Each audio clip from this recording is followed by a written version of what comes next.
Rashtrawadi Congress party जनसन्मान यात्रा दिंडोरी पेठ विधानसभा मतदारसंघात आलेल्या उपमुख्यमंत्री नामदार अजितदादा पवार तसेच सर्व मंत्री महोदय व मान्यवरांचे हार्दिक स्वागत।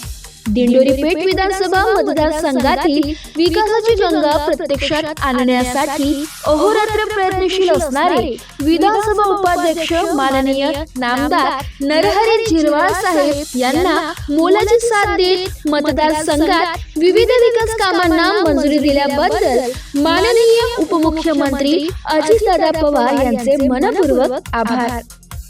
उपमुख्यमंत्री माननीय नामदार अजितदादा पवार यांच्या हस्ते प्रांत कार्यालय नूतन इमारत, शासकीय विश्रामगृह नूतन इमारत, तहसील कार्यालय व दिंडोरी पोलीस स्टेशन नूतन इमारत भूमिपूजन सोहळा होणार संपन्न।